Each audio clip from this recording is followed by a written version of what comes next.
Yes, and see, we're live. I'm gonna go check on Ruben. Okay. We'll be back. Yep. Yep. All right, we're trying something new today. Let me know first if you can hear me and hear the programming. More importantly, can you hear our programming?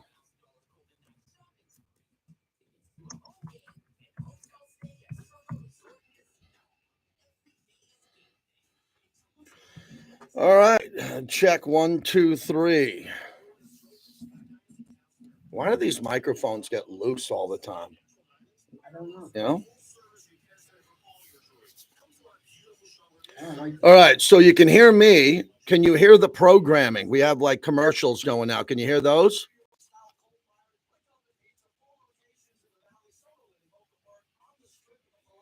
It's dark in here, Bobby. Really dark. Is there a light out? No. You hear it in the background. That's the problem. You don't hear it. You don't hear it like into the show. Okay.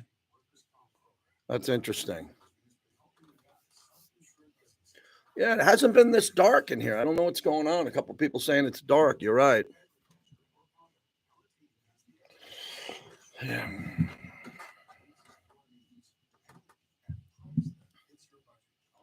All right, so you can hear this.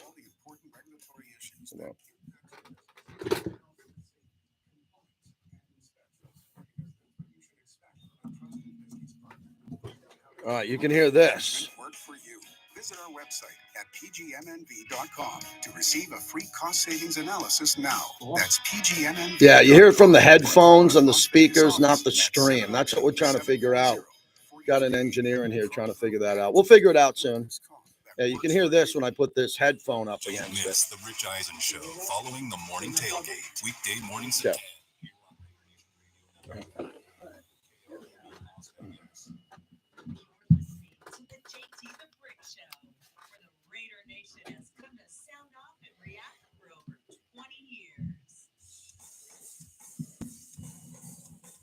It's time for JT the Brick. I love you, JT. You're a very honest person, and you have never shied away from the truth. We go with all hands on deck. I'm coming to get you. Bring the energy. Hey, Bobby. That Duke final call on the band stuff. I'm gonna get on. I don't hold back on anything. We're doing our job. As I often say, Raider Nation unite. This would be a good time to pretend you're all in. Man, do I sound Mr. Wonderful and optimistic, huh? JT the Brick. I'm done with. We gotta clean it up. Done. Clean it up is over. It's put up or shut up week. There are no rules here. Bobby insists, no rules. That's kind of a hostile work environment for me. Is it too soft? I'm salty. I'm pissed off. But I want to see some violence. The wolves are at the door. This is it. You got me? This is it. Let's stop this. Let's get to work and do your job. And now, let's go. Here's JT the Brick. Out of the gate, JT, as we begin on a Monday, Combine Week, as the Raiders are in Indianapolis for the Combine. And we have your in-depth team coverage right here on the flagship of the Silver and Black. Raider Nation Radio, 9:20 a.m. on the Raiders mobile app and now on YouTube. Yes, the show is streaming on YouTube. We have people there every day. We'd like you to get in there, go to YouTube, JT the Brick, YT, and jump on in. I'm sending out the tweet. I'm doing more than one thing. I'm not chewing gum, Bobby, but I'm tweeting and I'm talking and I'm on YouTube at the same time. And we thank everybody who's in there. And thank you for helping us grow this side of the show, which is brought to you by Modelo. Modelo also jumps in on the YouTube live stream. We appreciate that. So a lot I want to get to this week. This week, there's a lot of unknowns. The Combine is unknown. It always is unknown. It's about meetings, and meetings. That's all it is meet with as many people as you can meet with and ask them some questions, and maybe you'll draft one of the players you met with. That's the Combine. Everybody can watch the Combine from home. Everybody can watch someone run a 40. Everybody can watch a cone drill. The reason the Raiders and Tom Telesco are there is to meet with young men, get them in these meetings, and find out how smart they are, how dedicated they are to football, how passionate they are for their careers, not just to make it to the NFL, but to be a brand and to build around so you can put better players on the field. That's it. So again, I'm not a cone drill guy. You want to jump up and how high you can jump. All that's important. Good luck with that. There's been many more players who have been crapped out of the league and never heard from again that could run fast and jump high, but couldn't play football. It's tackle football. How did you tackle in college in these games in space? It's offense. How do you run your route? Do you catch the ball? Do you need to work on your hands? Can you run the ball? Maybe they didn't run you a lot in college, so you're not worn out. And maybe we'll draft you in the third round because you don't have any wear and tear on you, and we can have you for 5 years. All of this goes into the big picture for the Raiders. Now, I'm not a guy that's going to sit around and say, this is more important. This is more important than anything. Oh, my God, this is the most important combine ever. No, I'm not going to go there. But this is the most important offseason for the Raiders in Las Vegas history. We've had a bumpy road along the way here when it comes to player personnel. Okay? The Cleveland Farrells, the Damon Arnett's, going down the road, the absolute players who are not evaluated correctly and has put this franchise backwards because player development, there's some real good players on this team. Max Crosby in the 4th round. We talked about the Hunter Renfrow pick. You can find Trayvon Merrick, turn it into a good player. There's been good drafted players on this team. Josh Jacobs, for example. How about Aiden O'Connell? He can play quarterback. 4th round pick. So we go down the list, but the misses, and it happens with other organizations, but the misses here with Henry Ruggs, Damon Arnett, Cleveland Farrell have been so big, so massive, the misses here. Going back to Garyon Conley, Darius Hayward-Bay, go down the list of players that busted out in Oakland. It happens to every GM. It's hard. It's hard to evaluate players when you have the 13th pick and the 35th pick and you're going down the road. You got to try to find people that are going to be there that you can count on and get it done. That's why I like free agents. I like to hire players who have proven themselves and they're available and you can go pay for them and you know what you're going to get. You have a pretty good idea of the player you're going to get from another team, and the other team might not want them or they can't afford them. I like bringing in those guys. But as Dave Ziegler has told me and Reggie McKenzie has told me and John Gruden told me, you don't want to build a team via free agency. You want to build it through the draft. But we haven't been very good. We have not been good in Las Vegas with the draft, okay? We have not been. Am I the only guy who can see this? We have not been good in the draft. We have not pounced and had more winners than losers. And now Tom Telesco comes in and he has an opportunity to do it. It's clear why Tom was hired. His experience and some of the home runs and value picks he had in the first 2 rounds. Perfect right now for the Raiders because the Raiders have a playoff roster that is ready to be tweaked with just a few more players. I mean, Jack Jones is telling everybody, let's roll it back. I'm pretty good with the team we have. I'm not good with the team we have. The team we have is not a playoff team unless we have free agents and a great draft with starters. Remember, Bobby loves when we say it in the open, this is not the show of the practice squad. I like the practice squad guys. Part of the team. You get to dress on game day. You get to come to the stadium. You get to go to practice. This is not the show of the practice squad. This is the show of Devontae Adams and Max Crosby. We're trying to get stars in that building that can win at the level of Patrick Mahomes. Oh, and I'll get to Mahomes in a minute. My wife told me when I left the house today, be careful what you said last night. I was at the grand opening, the soft opening, friends and family for Emmett Smith Steakhouse last night. Unbelievable. Let me get that into the monologue. Fantastic. Right there on the strip. Fashion Show Mall on the outside, right on the strip. We were watching the marathon runners run by. Fantastic.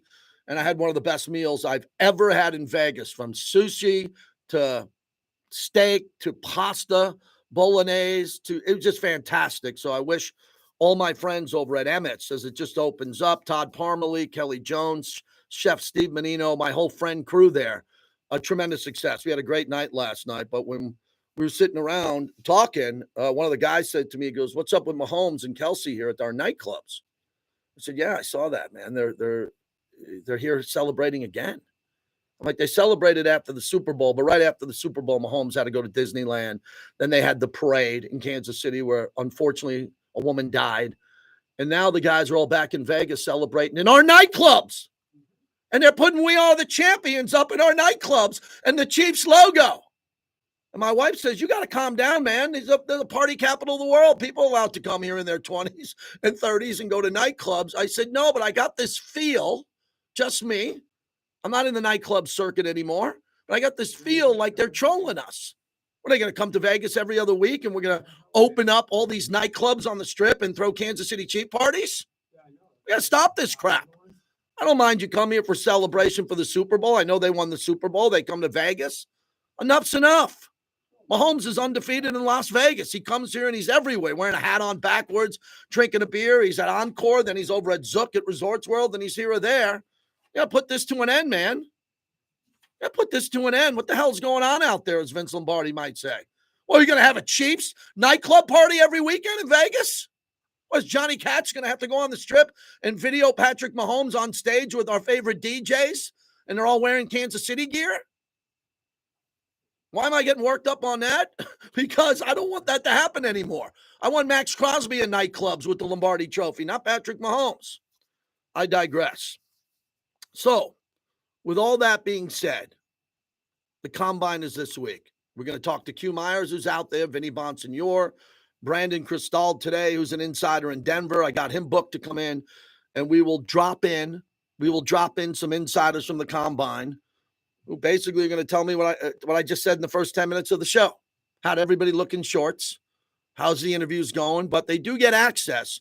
They do get access to the coach, and they get access to the GM.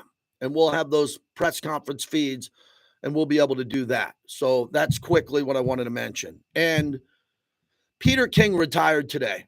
Peter King retired today from NFL writing, his Monday morning quarterback column, which is great. I've read every one. I've never missed one. It normally comes out when I'm on the air Sunday night. I've read every one. And he was on radio today and said that Russell Wilson is the perfect fit for the Steelers because the Steelers could get Russell Wilson for $1.2 million. Denver would pay $39 million of it. And Peter King said that. He said it would be perfect in Pittsburgh. And I yelled at my television. I really don't yell at my television. I stood up and go, whoa, wait a second. He's perfect in Pittsburgh.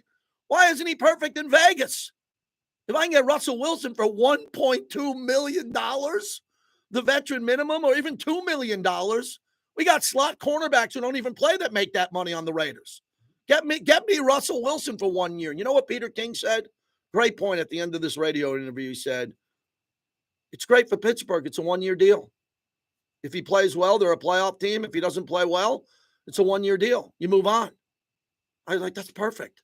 Russell Wilson's available on a 1 year deal. Justin Fields is available for a second round pick. He's a starter. He's a starter and can do naked bootlegs from 30 yards out and run for touchdowns. He's got a monster arm. He needs to be developed, but I don't think he's going to come here because Luke Getsy came here and got out of jail in Chicago and came to Las Vegas. I will be talking about Russell Wilson on this show until Russell Wilson decides to go play somewhere else other than Vegas. Again, I don't think he's coming to Vegas, but it makes a lot of sense. There would be no argument from the Raider Nation. Zero. I will ban Raider callers. Zero if they can get this guy for $1.2 million. If it was $19 million or $33 million, it wouldn't even be a topic.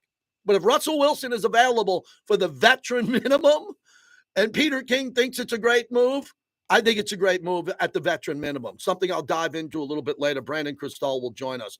Hey, Stoner Dude's in the Netherlands. He's performing for a great new rock band. He's their drummer. He's a frequent caller to the show. I want to get him up in the Netherlands coming off Paris. How are you, buddy?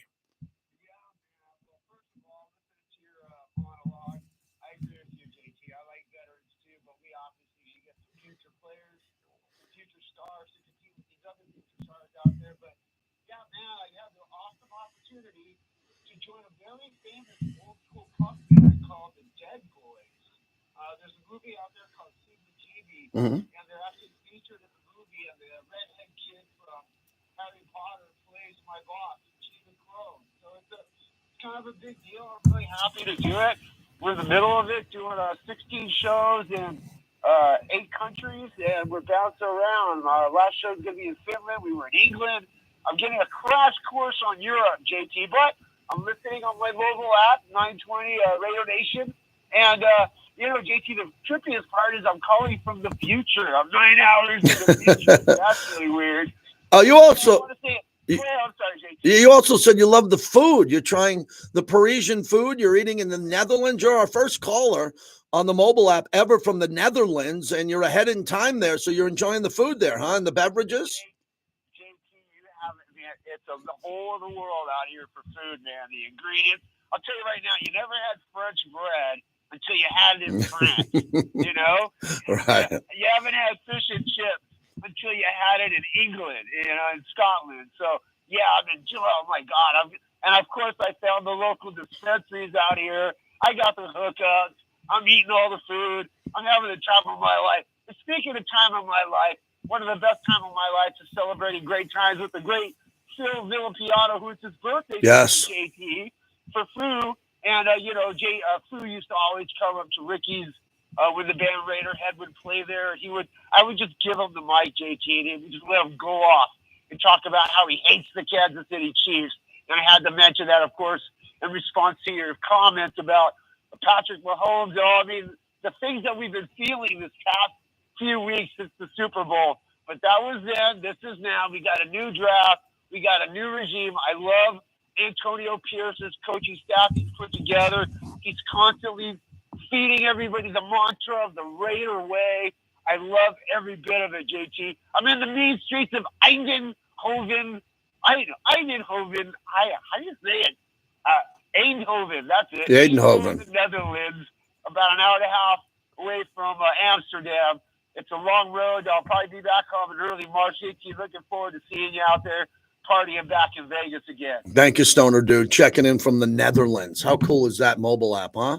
It works anywhere in the world where you can hear the show. Brought to you by PT's, the best happy hour in town, 5 to 7, midnight to 2. You got NASCAR this weekend, rugby. I'm going to be a part of the rugby programming. I'll be down on Fremont Street Thursday night on stage interviewing some of the rugby players as we have rugby and NASCAR in town. A lot of people visiting for sports. International rugby from Australia and NASCAR, one of the two great races that we have here in Vegas. We got a big sports week here. It's undervalued. I love it. I'm going to go to both NASCAR and rugby over the weekend, and I can't wait for that. So back to the Raiders here in the monologue, because I want to get this court storming. Did a whole Sunday show yesterday on storming the court. We want to cancel court storming now because we're afraid that 19-year-old girls who take selfies after a game are going to break someone's leg. So we want to cancel that. And Jay Billis wants to arrest people for court storming. Oh my God, I'll wait to hear what I have to say on this. Oh my God, 19-year-old girls taking selfies, running on the court. We want to arrest them and kick them out of college. I got a lot to say on that topic. That's a big national topic as we get rolling. So Russell Wilson, I've got to find myself in a precarious spot here because last year, right at this time, I was begging for Tom Brady to be the quarterback, and hoping that Aaron Rodgers would consider it. But I knew the Raiders weren't going to do Aaron Rodgers for the $50 million.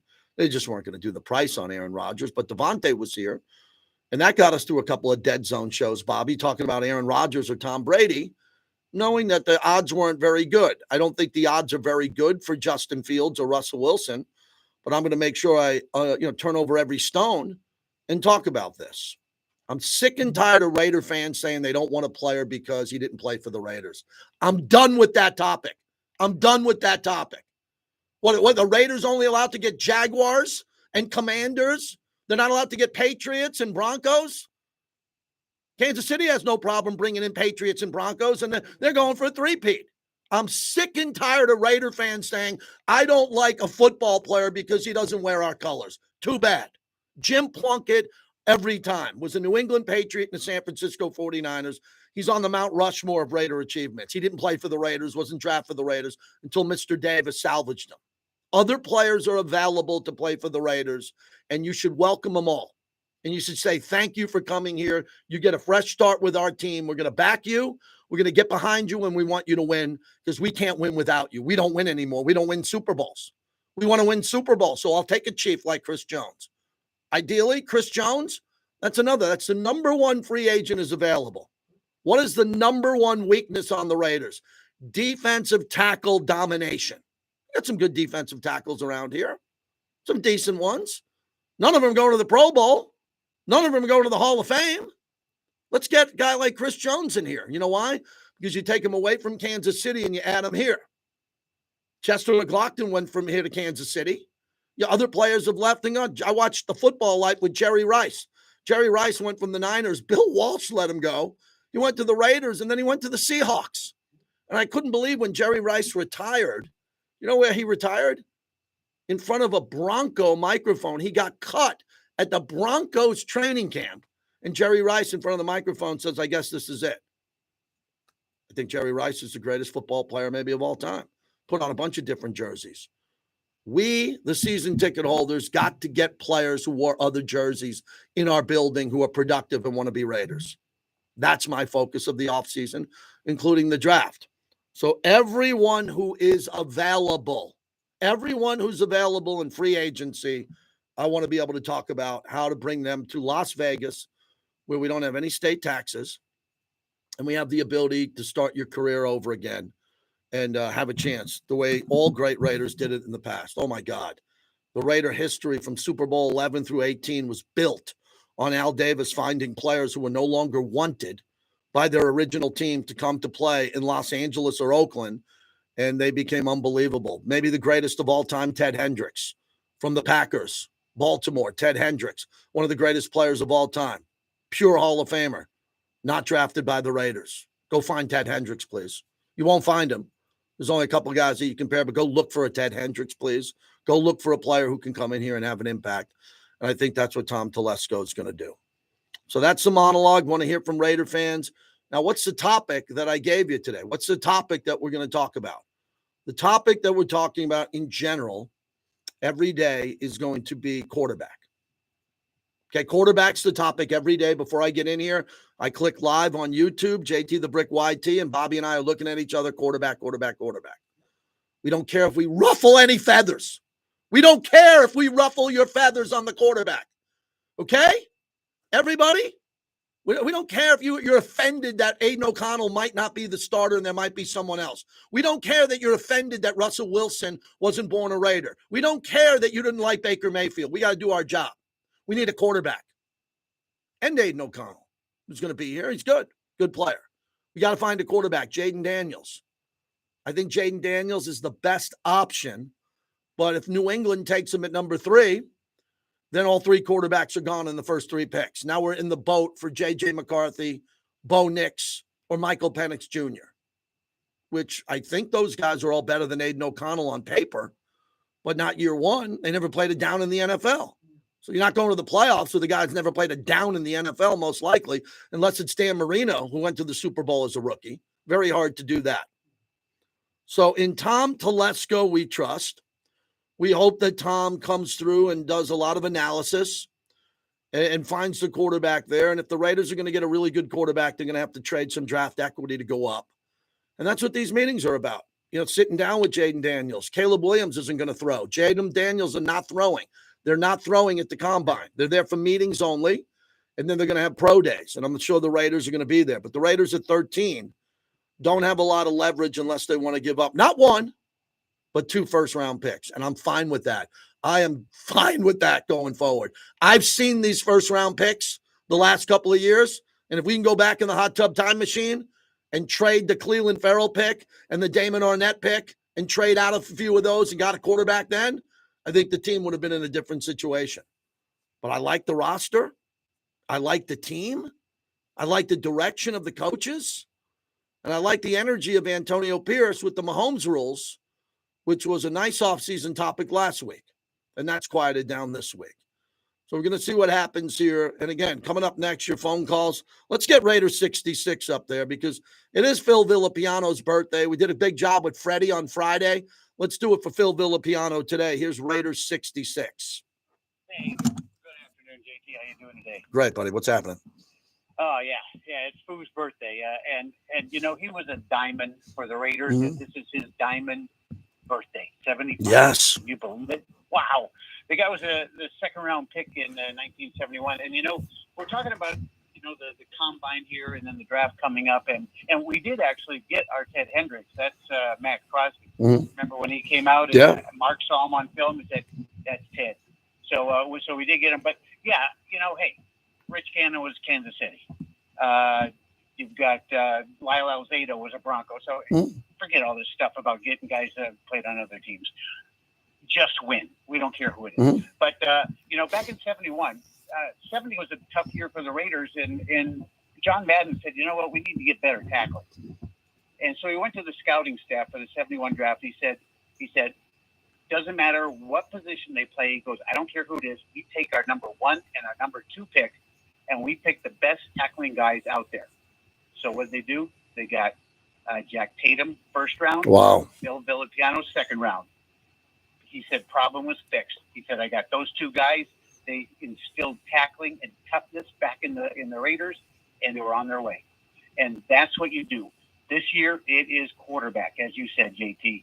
We have identified what we need, and that is priority number 1. We go get that guy, and just like 1971, we'll be on our way.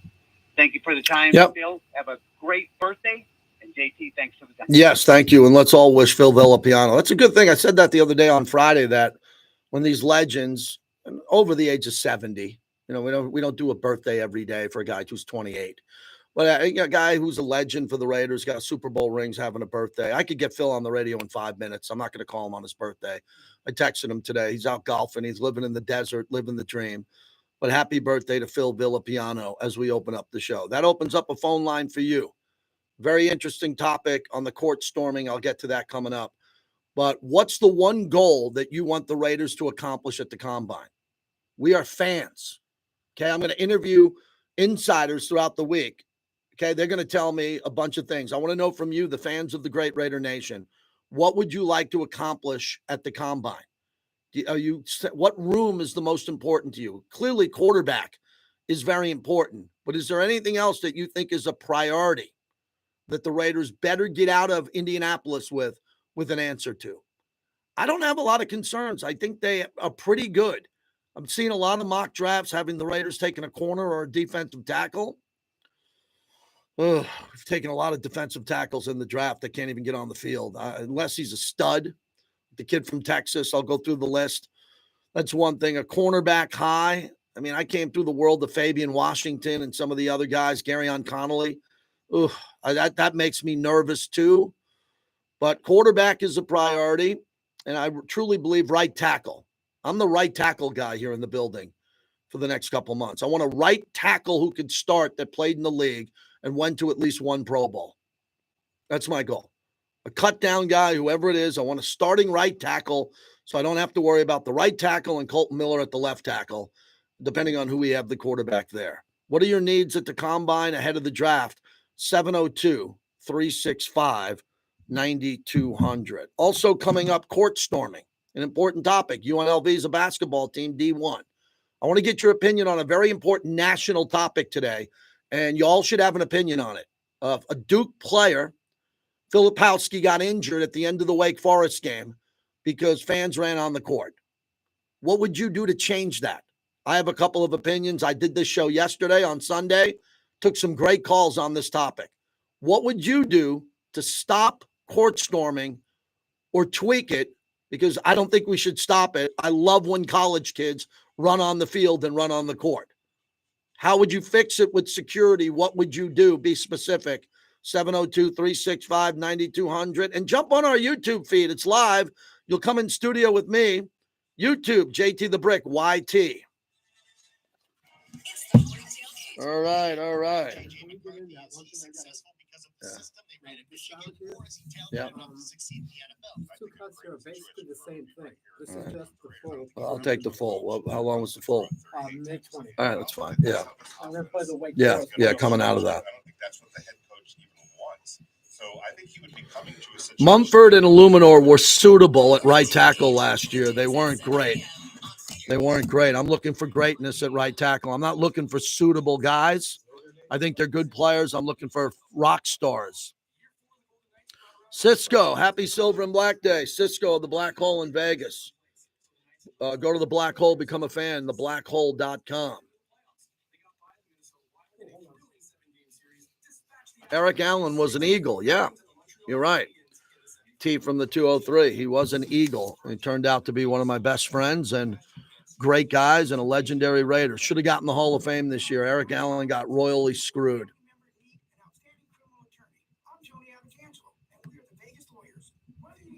Has Russell Wilson said he would play for the veteran minimum? No, Kevin, good point. But a lot of analysts said he will. A lot of analysts who are around there. The latest one is Ocho Cinco.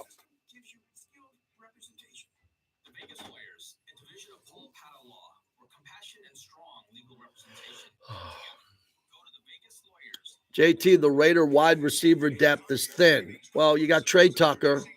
You're not going to have Hunter Renfrow. You're going to have Devontae Adams, Jacoby Myers. I mean, I'm good with that. I mean, of course, you'd like to get another one. You know, you get another guy fighting in camp and makes the team as the fifth wide receiver. I'm good with that.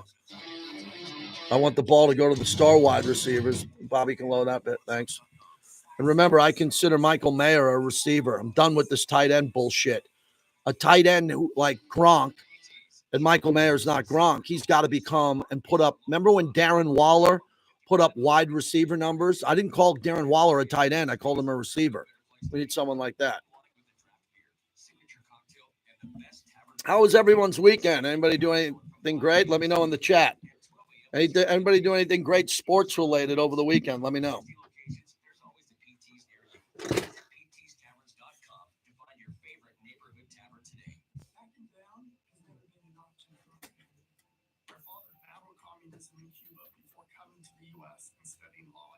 That audio didn't work. Didn't work plugged into the back, so I would like to fix that so I don't have to hold the fucking call. Yeah. For the moment, it's the best It's our option. heritage. It's the customer way. We're the customer, and we have your back. BrothersWin.com. This is Raider Nation Radio, 9:20 a.m. My sister's at the Yankee spring training game in Tampa today. Wearing an MLB shirt today. Located just off the lobby of Caesar's Palace, Cafe Americano offers breakfast, lunch, dinner, and cocktails. For 17 years, and thinking I can, considering opening one here. 365 days a year. Great place to watch the game, and my favorite part about Cafe Americano is their outdoor patio. Wait till you see it; it's amazing. Can we tape on Wednesday with the NASCAR driver in the 10 a.m. hour? Amazing things with their best tech. For a limited time only, save on select next-gen PCs like the XPS 13 Plus, powered by Intel Core processors, and more. Plus, curate your dream setup with great deals on select monitors, mice, and more must-have collectibles and accessories. When you shop online at Dell.com/deals, you have access to leading-edge technology to match your forward-thinking spirit. Yeah, I went to that Emmett Smith Steakhouse last night. Man, was it good. I didn't have any steak. I had pasta, sushi, just fantastic. And I had something I never had before, caviar bumps. So they give you caviar on your thumb, and it's $100. I'm not a caviar guy. I'm not Caviar Dreams. So we ended up doing one, $100 a pop, my wife and I, and then they gave us another one. That was $400 in caviar. And people say, how did it taste? Great question. I didn't notice. It was, yeah, it was interesting. I had a caviar pizza. It's disgusting. The best happy hour in town, 5 to 7 p.m.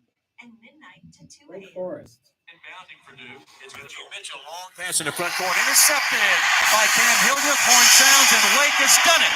The Deacons upset Duke by the final score of 83 to 79. All right, that was the final call on Wake Forest, and I wanted to get the Duke one. We'll get it later because Filipowski, their star player, got injured as he didn't have time to get off the court, and Wake Forest fans streamed onto the court. And it looked like Filipowski kind of went after a player or was going towards a player. Conspiracy theorists are saying they tried to trip him. I don't know. I'm not going to dive into a conspiracy theory, but the young man couldn't get off the court. So that's called court storming. And that's a big topic today that we're going to talk about because UNLV is a Division I team.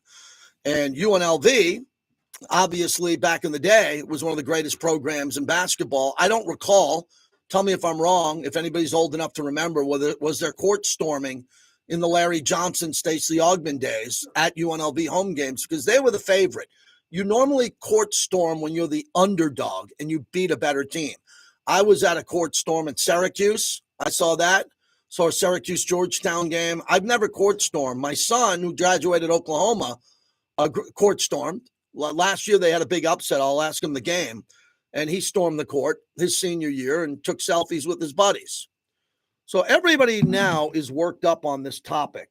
And it's also a football-related topic. So in football, if there's an upset, you beat Alabama, but you're at home. So you're the underdog. You want to jump on the field and tear down the goalpost. That's some of the greatest memories we've ever had in sports. We're going to eliminate that? So after talking about this for 4 hours yesterday on the radio, Sirius XM, my conclusion is this. You have to change the culture of court storming. There's a culture behind it. Normally it is, we're just going to run on the court the second the game ends. No. You have to have security that's in the building. They're all up in the building. Security's in the upper deck. They're in the mezzanine area. 5 minutes to go in the game. There's an upset brewing. You know it's brewing. You get the security down to the court. You risk the security in the upper deck. There's not going to be a fight up there. No one fights at a college game. You bring everybody down, and under the baselines, you have about 30 security guards, men and women. Women do this. And you have them build a wall. And then you have the public address announcer. Sometimes the game ends with no timeout. You know, there's a half-court shot, and that causes court storming. But with under a minute to go, the ball usually goes out of bounds. There's a timeout. And the public address announcer says this. Ladies and gentlemen, will you please give us 30 seconds after the game to clear the court? That's all you got to do. I figured it out. That's it. Because if they're not going to listen, to that, then we have a problem. Then security guards can put their hands on people and try to slow them down. But if you get to the culture where these kids who are mostly 18, 19, and 20, and all they want to do is get on the court to get a picture of themselves to send to mom and dad, you tell them, hey, can you give us 20 seconds to 30 seconds so we can get the players off the court and in the locker room? And then welcome them all to come on the court. Welcome them all. Come on down. Come on down. Let's go. Take a picture. Go here. Have fun. You get a great picture from up top. The whole court is full with students. We got fans who are going to games and we're trying to police them. Have we lost our minds? Do you know how many people who listen to my show don't even go to games anymore? Oh, I got a TV in the basement. Oh, it's the best TV, JT. I never want to go to a game. I don't want to go to a game because it's too expensive. I don't want to go to the game. I don't want to pay for parking. So we actually have young students at games and we want to penalize them. Now, if they do something on film and they try to hurt an athlete, they should be arrested. But if they step on the court after the game is over and the players have left the court, I'm all for it. Some of the best memories you could ever have. And look, you go back. I remember as a kid, Chris Chambliss hit a home run for the Yankees, Game 5 against the Royals. Go YouTube that. Chris Chambliss, walk-off home run. He couldn't get around second base. Yankee fans were trying to tackle him. He rounded third. He was throwing elbows and trying to find home plate. He couldn't find home plate. And Reggie Jackson also did it in a legendary Yankee game where Reggie was rounding the bases. And at the end, he had his helmet on. Someone knocked his helmet off, and Reggie was throwing blows going down the dugout steps. And then, Bobby, you remember this. It's either the 83 or the 85 Celtics, 84, 86. One of those Celtics teams at the old Garden, the Lakers lost. And before the Lakers even took the shot, Celtic fans were on the court swarming the Lakers. And we're talking about Kareem, Magic, Cooper. They couldn't get to the locker room, and Kareem was throwing punches trying to get there. This isn't the first time anybody stormed a court. Oh, hell no. By the way, that was Game 7, 1984. Game 7, 1984. Yep. And the Celtics won, and they stormed the court. Mm-hmm. And the Lakers had no chance of getting off the court until the Lakers had to physically push their way through the crowd. Yeah. I mean, that's exactly what it was. Because you got to remember, this is 16,000 Boston fans. Right. It's the middle of June. It's hot as hell in there, and they all just piled simultaneously onto the court. I remember that. They were lucky to just get the other place. They were lucky to get the Celtics out of there. T from the 203 says, arrest and tase everyone. Well, no, we're not going to do that. But he's in there in the chat. So look, we don't want kids to get arrested. We want kids to get arrested if they do something stupid like punch a cop, get a DUI, urinate in public. Stuff like that in college is where you get arrested, stepping on a court. And it was interesting. I watched the Wake Duke ending again. They showed it on SportsCenter 1,000 times, and I paused it. And they showed the crowd running onto the court. Literally half of them were young girls. Young, harmless girls running on the court, jumping up and down. But listen to John Shire here. Listen to the soundbite. It's a little bit long here, but this is right after the game, the head coach at Duke. And he was right there for it and trying to get his player off the court. Disappointed we lost. But look, for me, I'm more concerned about the well-being of our guys. Flip sprains his ankle. When are we going to ban court storming? Like, when are we going to ban that? Like, how many times does a player have to get into something where they get punched or they get pushed or they get taunted right in their face? And it's a dangerous thing. And I don't want that to take away from the game that Wake played. Because Wake played a big-time game. Salas was as good as could be today. And hats off to them.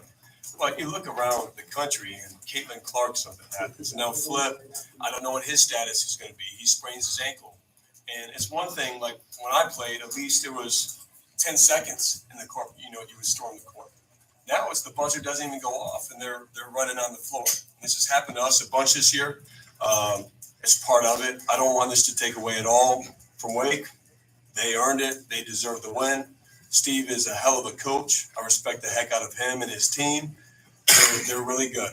And if this is an example that they need to be in the tournament, what are we even talking about? So I'll answer any questions. But for me, that's hats off to them. We need to be better. We need to learn from this. But that needs to stop.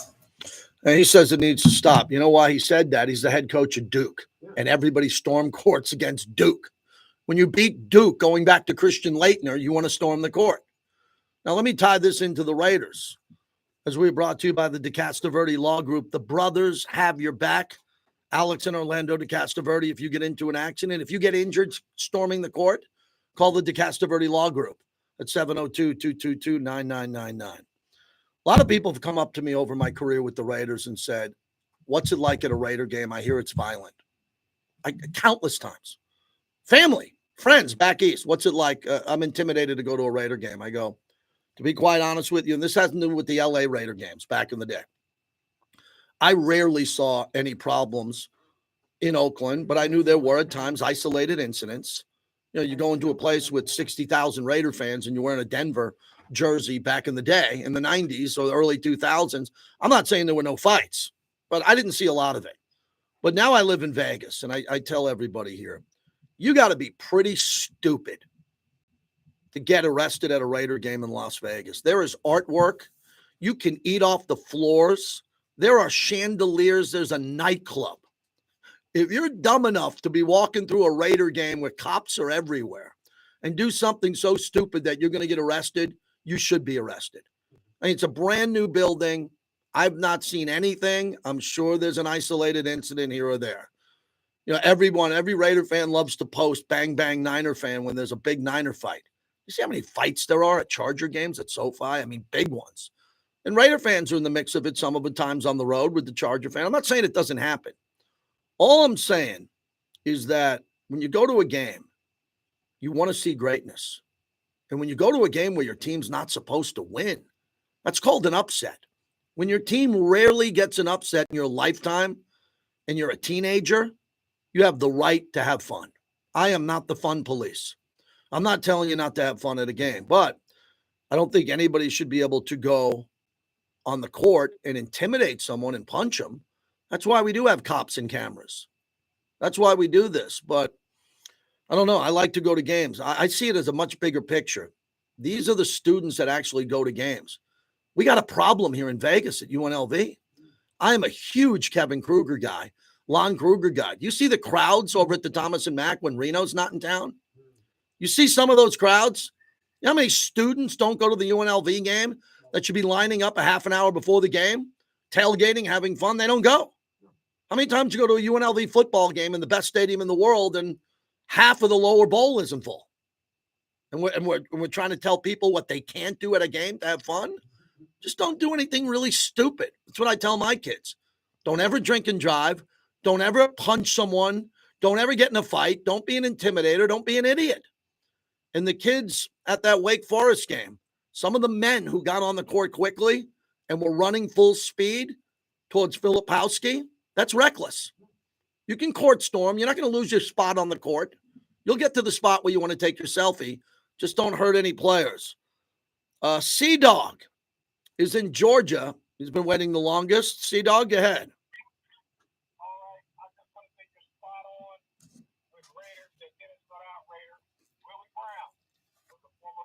Mm-hmm.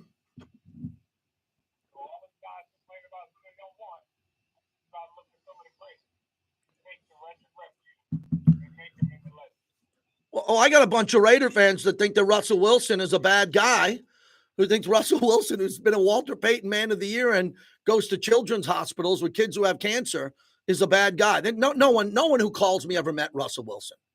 I'm not saying Russell Wilson's going to be here. You know, one of the nicest Raiders I've ever met in my life, and I've met most of them, Jimmy Garoppolo. Jimmy Garoppolo, one of the nicest guys I've ever met, ever. He was a Raider. It didn't work out. We move on from Jimmy G. We bring the next guy in. How good would this franchise have been if we got Baker Mayfield? You know how many calls I took on Baker Mayfield? 0. Baker Mayfield was available. Oh, he wasn't good on Cleveland. Cleveland's the worst franchise in the sport. Baker Mayfield now. Imagine him coming out of the tunnel with Devontae, Josh Jacobs, and Max. Baker Mayfield with his Raider headband on, coming off the season he had. Go for it. I'm not saying any of these guys are going to come to the Raiders, but they're all in play because the Raiders got to find a way to get a quarterback.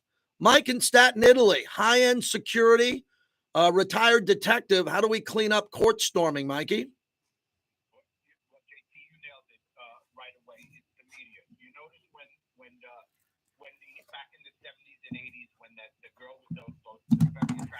Used to storm the field and give a kiss, the kissing bandit. Yes, the kissing. People would jump on there. So now the Major League Baseball said to the TV networks, do not show anybody that run onto the field. From Rick Monday stopping the flag burning. Same thing with football. Don't run on a field. In fact, the problem was somebody ran on the football field. I think it was Sean Merriam, tackled him. He almost got sued for it. Mm-hmm. The problem is what you just said. ESPN shows the court storming in basketball, shows the court storming in football where they try to take down the goalpost. Where does that fall if all the humanity's there? JT, me and you are around the same age. We remember Monica Sellers. The girl was at the top of her career. A strange fan just jumped out. The problem is who's running the things. The seats are closest to the arena are the most expensive and profitable. You can't put a fence. You can't put enough security guards to stop it. So the way to stop it is, listen, it's going to happen, but just don't put it into the media. With social media, you nailed it. They want to do their selfies, but there is no way to stop it. And JT, they say, oh, they should get arrested. JT, there's a no bail, and it's not getting into politics. What do you go before the judge? Oh, I ran onto the field. They're not going to keep you. You're going to pay a little bit of a fine. They're not even going to detain you for 2 hours. So the only way to stop it is don't promote it. Don't have ESPN showing it every 17 minutes. Hey, Mike, you wait a second. One other thing. What about you do security? What about bringing the security down? I know there's rules and there's going to be training starting today, but if you're a security guard in the third deck and the upper deck, and there's 2 minutes left in the game, can't you get down to the court if your supervisor says, get down to the court, we need some extra bodies here? Absolutely, but here's the problem. I don't know if you watch the UFC. And the UFC, oh, yeah. If you ever had fights in the stands, there was a brawl where the security guards, you can't leave your post, JT. Mm-hmm. God forbid there's a family up there and you got 2 drunks up there. It would be real easy if the bad guys would tell us, or the court, oh, we're going to do this now, here and there. You got to hold your post. If you don't hold your post, it's the old saying, you're just as strong as your weakest link. Right. But JT, the Raiders fans, I don't know if you remember Liam Neeson in Naked Gun, where he's walking into the penitentiary. He said, and the famous line is, "It's like I'm at an Oakland Raider game in the penitentiary." Hey, JT, have a great day, my friend. Take care, Mikey. Appreciate it. Yeah, I think the Raider fans are great. I don't look at it as a penitentiary. I've been the LA Raider games were rough. I went to a few of those as a fan. That was interesting, but hey, that's what it was at the time. But the games in Vegas are great. Love the games in Vegas. Thanks to the calls there. What would you do about court storming? Brandon Cristal, who covers the Broncos, and Russell Wilson. You're going to get the real story if he's available for the veteran minimum next hour. And Joe Lisi from Go for the Two, a college football insider, scheduled to join us. All right. All right. Everybody hit subscribe and like if you can. I appreciate that. JT, what about returning to the Smack Off for the 30th year anniversary? Well, Michael, that's asked often. Why would I enter a contest and come in 6th or 7th? I won the first one. I never called again. I went out on top.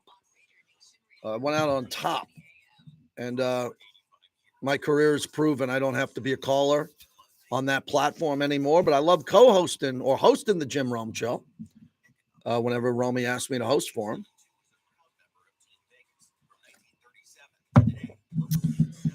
I'm on Mad Dog tonight, 4 to 7 Pacific. Right after this show, 5 hours today, double dipping. You want to do 2 minutes on the Golden Knights? We're going to have 2 minutes in the segment. Yeah, come out with a goal. They lost to Ottawa. Yeah. 4-3.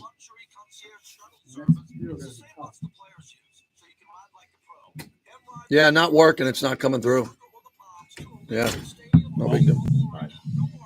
Yeah, so nobody here's hearing the commercials, correct? We got this wire that we're trying to come in. No one can hear the commercials through the live stream. So all we're doing is this, and they can hear everything. Yeah, I don't want to do that much longer. So we'll figure it out. It's good try because it looked like it's really the only adapter that would work there. Yeah, and there's not really an into this computer like that, so I don't know. I might have to get a different type of computer that can enhance that and do that. So possibly. Yeah. We'll see. Yep. We'll figure it out. Thanks for trying.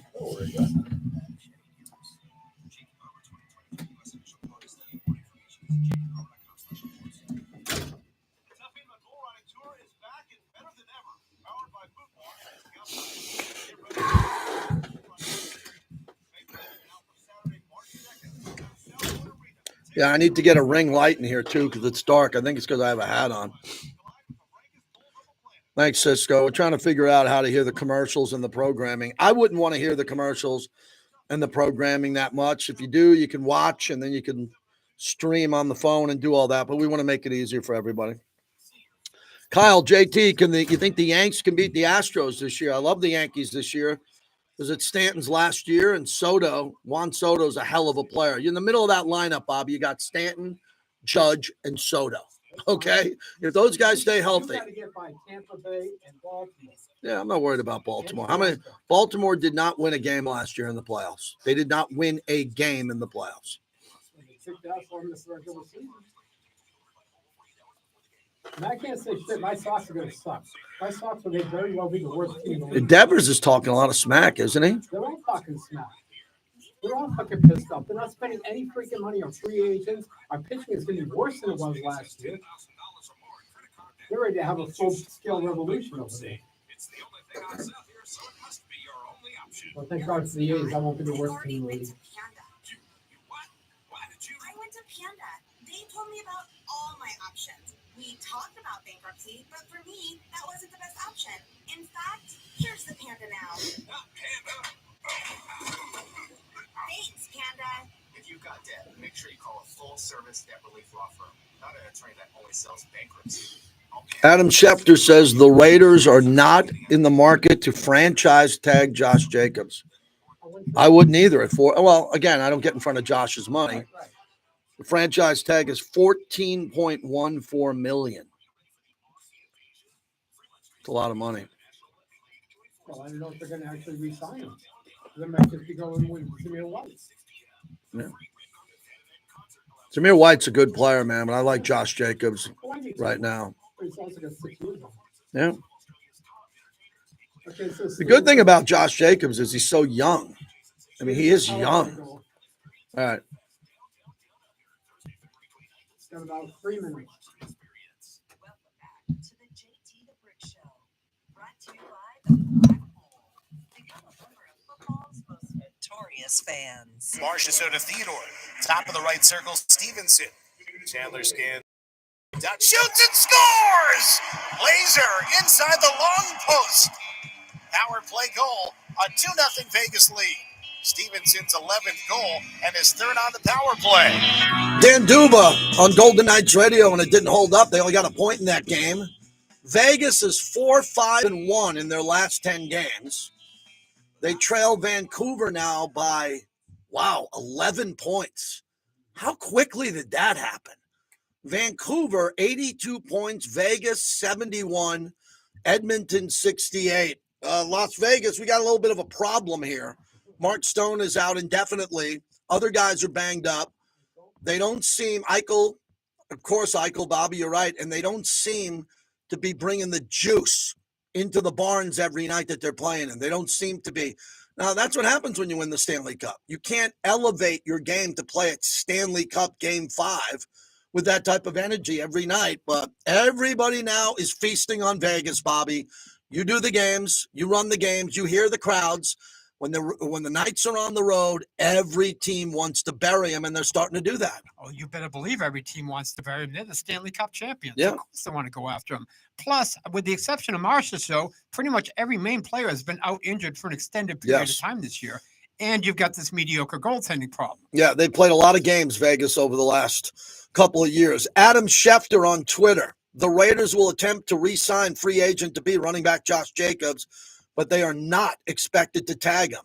Not with his franchise tag costing $14,149,000, according to a league source. And there's an article out on Yahoo right now, same thing, about the fact that Derrick Henry, Saquon Barkley, and Josh Jacobs will not be tagged at $14 million. You remember last year, everybody was whining about $12 million to a running back, or $11 million, or 10.5. Just because the cap came up, it doesn't mean owners and GMs want to pay running backs $14 million.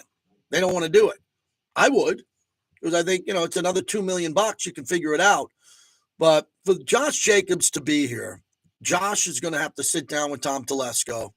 Everybody's going to have to get in a room and find a number that works for Josh that's fair. It's not going to be a franchise tag of close to $15 million. Not going to happen. So just work out a deal, some incentives and all that, or Josh, who loves being a Raider, if Josh wanted to play somewhere else on a team that's already a playoff team, where he thinks he can get a chip, he can get a ring, he has the right to do that too. It's too bad that in my lifetime, I was watching a lot of over the weekend. I had it on in the background at the house. That NFL Network had all the legends, and they did backgrounds on all the legends. It was for Football Life. I watched Jim Brown. That might be the best episode of all of them. Jerry Rice, Tom Brady. And a lot of these guys, Jim Brown in Syracuse was going to leave Syracuse because they wouldn't play him. I think he had the Heisman Trophy stolen from him because he was African-American. All these guys went through trials and tribulations. But the big thing about Josh Jacobs is Josh Jacobs didn't have a good year last year because he didn't play. He held out, which he had the right to do. Don't knock him at all for that. That was a business decision. He came in to the league slow. He didn't play the final 4 games because he was hurt. And during the season, he didn't have any breakout games. You don't get rewarded with a franchise tag and make more money for that. But Josh Jacobs is in the prime of his career, 26 years old. He's got great years in front of him, and he's an all-time Raider running back. I mean, he does this for another 3 or 4 years. You're going to look at his numbers all time and say, wow, we're happy we kept Josh. This is now a business decision, one of the many that the Raiders have to deal with.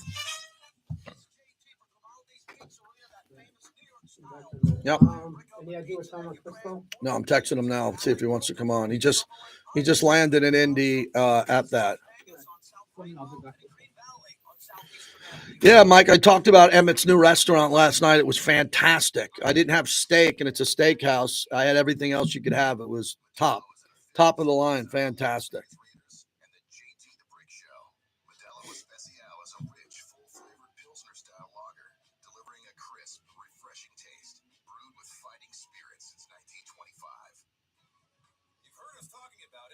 Check it out. The Tailgater Tavern is your home for all Allegiant Stadium events. Less than a half mile from the stadium, the Tailgater is your pre- and post-game party destination. Eat, drink, and party before and after every Raiders. JJ wants to be here, and we want him here. I agree with you. I think Josh Jacobs should be here, but he's not going to be here at $14 million. Raider Romeo says, JT, will the Aces be a better team when they come to Vegas? Well, they're coming to Vegas in 2028. 2028. I saw that they had a nice turnout at their fan fest up in Oakland. A little too late up there, and they got a terrible owner, awful owner, in John Fisher. Lorenzo says, JT, what do you think about the Raiders reaching out for Kirk Cousins? Like it.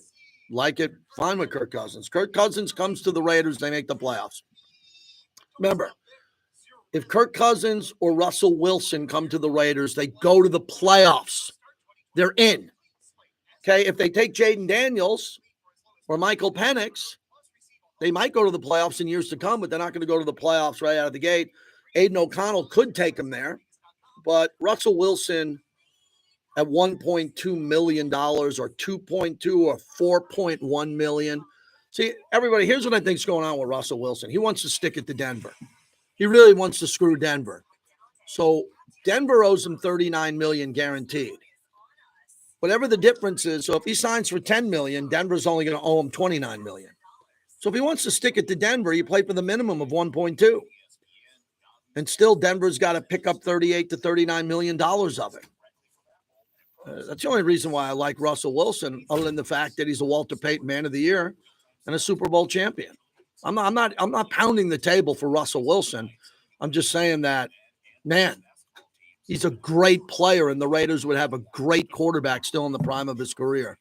And that hasn't happened around here in a while. No disrespect to Derek Carr. Derek Carr isn't Russell Wilson.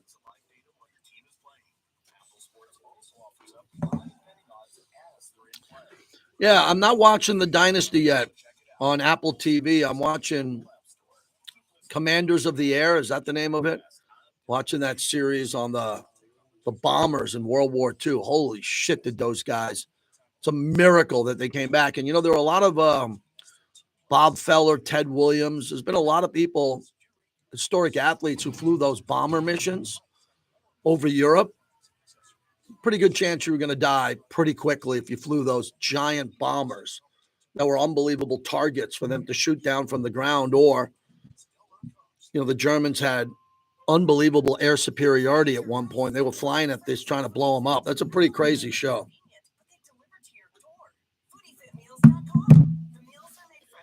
My mom's father was in World War II. God bless him. The greatest generation.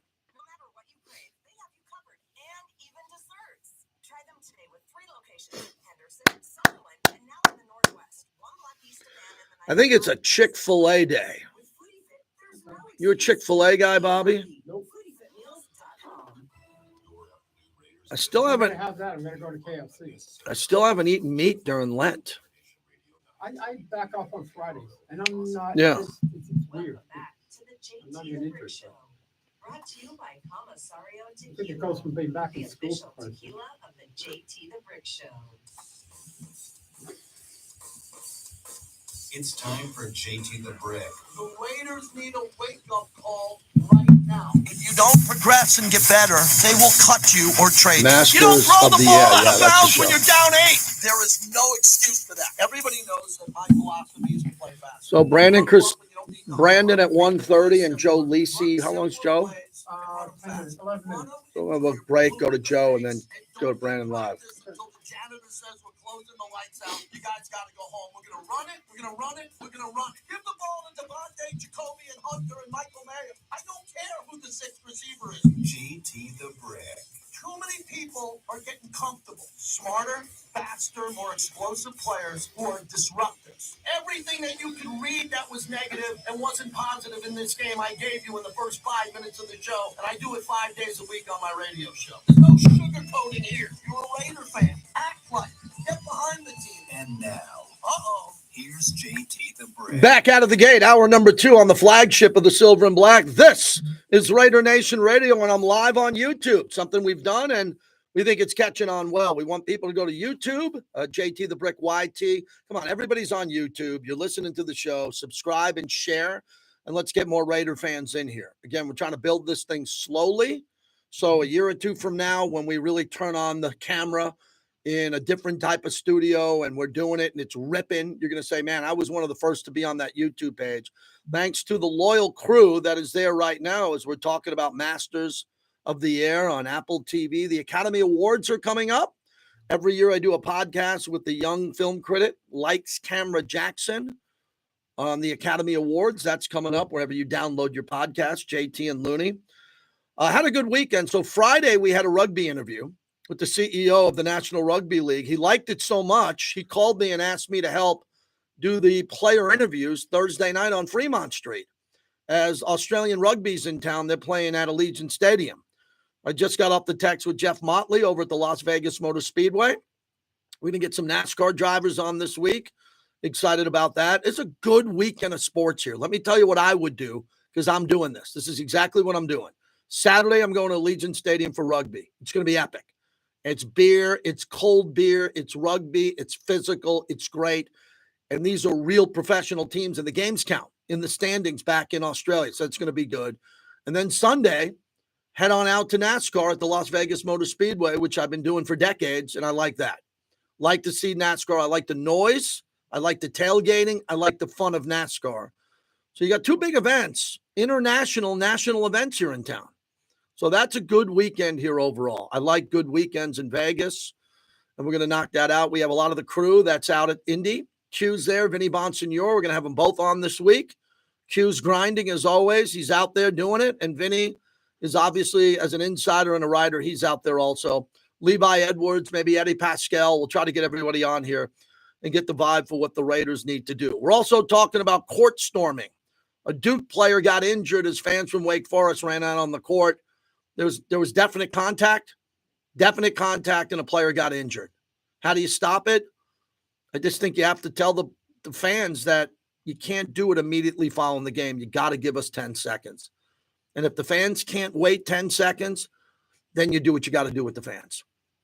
If the fans can't wait 10 seconds and they're going to try to break through a security guard should hold that fan up and remove him from the building. I don't arrest people. I don't like arresting people unless the people there are throwing punches and violent. But if they're just trying to get on the court and a security guard's able to push them back off the court, I don't want anybody to get arrested. And Jay Billis is out there talking about arresting people. Really, Jay? Jay's a really good analyst and an attorney. Talking about arresting kids in college for coming on the court? No, you arrest kids if they do bodily damage and harm.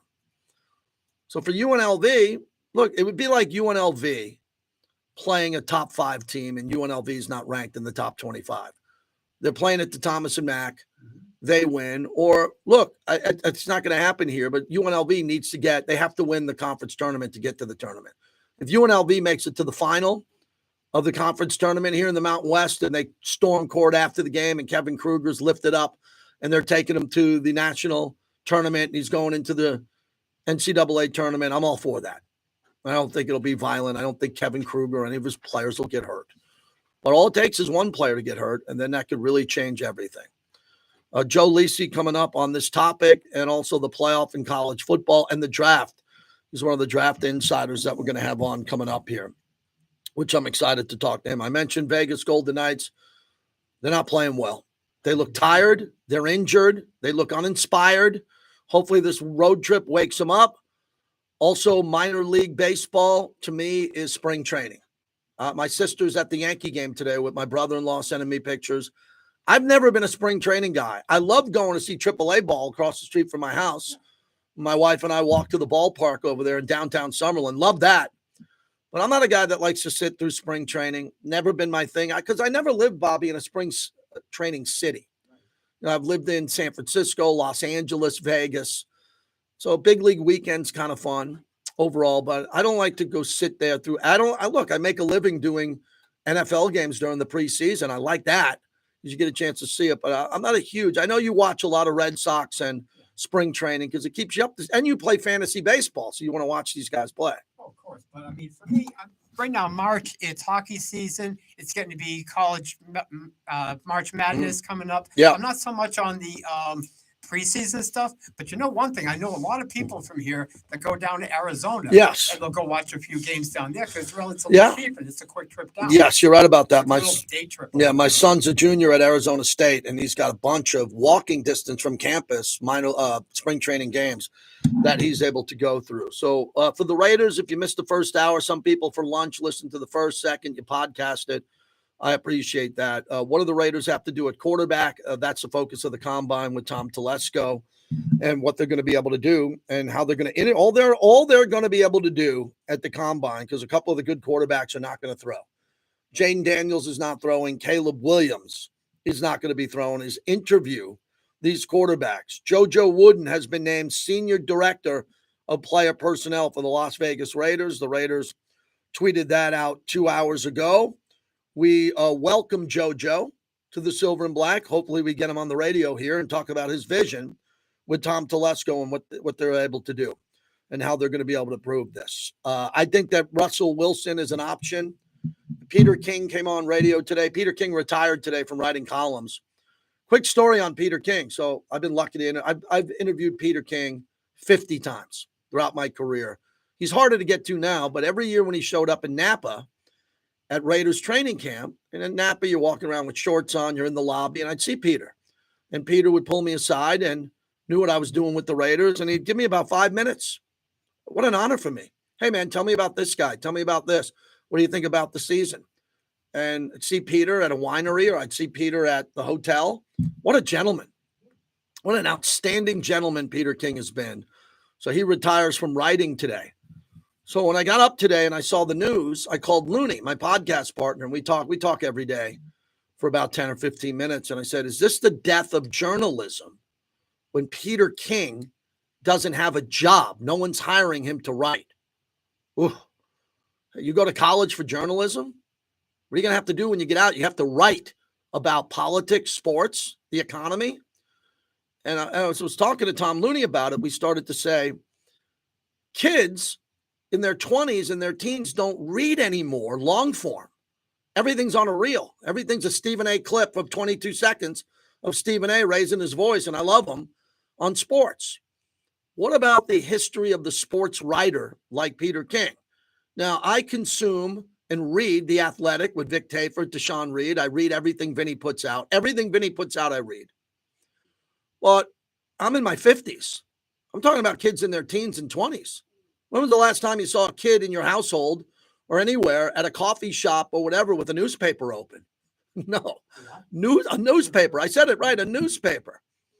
I used to love to get the newspaper, and I still get the Review Journal on my driveway every day because I like to read the newspaper. I read 10 sports pages a day as prep, and I just get used to it. And I have them tabbed online, and I read it. But one of the interesting things about Peter King is Sports Illustrated went under. Oh, my God. Sports Illustrated went under. I remember waiting for my Sports Illustrated to come, and when it came, I would read it. Then I would grab my mom's scissors, and I'd cut the pictures out and put the pictures on my wall when I was a kid. And I learned everything about athletes and behind the scenes. And I don't think Peter King is retiring because he can't get a job. Like Peter King could go to The Athletic and be the number one guy. But it's not as easy anymore. It really isn't as easy to find content. Apple launched a new app that I downloaded. It sucks. So Apple's got this big thing. They got this new sports app. So I downloaded it, and it's just previewing hockey games and telling me what time a hockey game's on. I deleted it already. What I look at is Yahoo Sports #1. I like Yahoo Sports #1 for their news. And then secondly, I read ESPN.com during the show. I have it here in front of me. And then I have my handheld device, my phone, as I'm showing everybody here on the live feed. And, there's about 5 or 6 people that I have bookmarked that when they put something out, Shams or Woj in the NBA, or someone puts out something, it comes alerted to my phone, and I read it there as soon as I can. But I wanted to spend a few minutes in this monologue. Oh, and then someone here, Tony says in the YouTube feed, used to love USA Today. So did I. I remember walking into airports and walking around the airports looking for someone who left their USA Today sports page and read it there, man. We're not talking about stuff 100 years ago, everybody. We're talking about 5 years ago, 10 years ago. People would read newspapers. Now they don't anymore.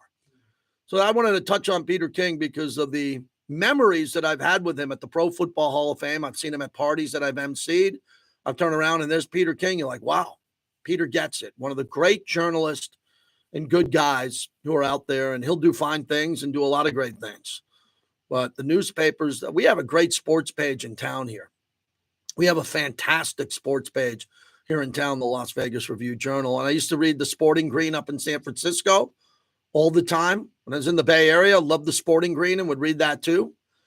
But those days are gone, man.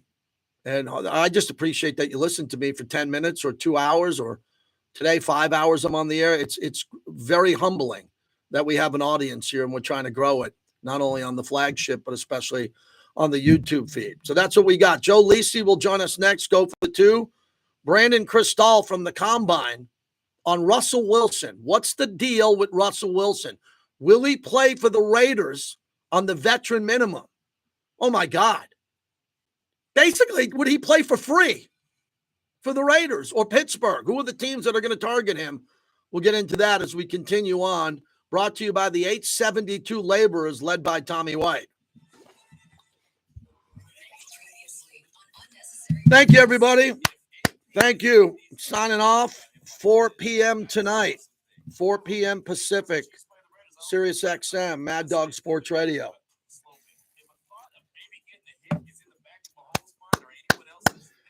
Yeah, I know, Carl, I need some light on my face. Remember, this is a work in progress. This isn't a studio. This isn't a television studio. I do all that with the Raiders. This is just something raw that we put up for people to kind of make friends and have fun. Fabian, great show so far. Thank you, Fabian, for noticing. There's literally nothing to talk about in sports, and I love this time of year because I find stuff to talk about. It's called the dead zone. There's nothing going on in sports, literally, other than like the Nuggets playing the Warriors. Who gives a shit? No, they don't care about it. Yes, this is a backyard brick. There are two dead zones, right? Yeah, this is the real dead zone. The other dead zones, was that July? Yeah, July's a real big dead zone too. It's the lion season. Yeah, there's a lot of lion going on. OC Nation, Raiders.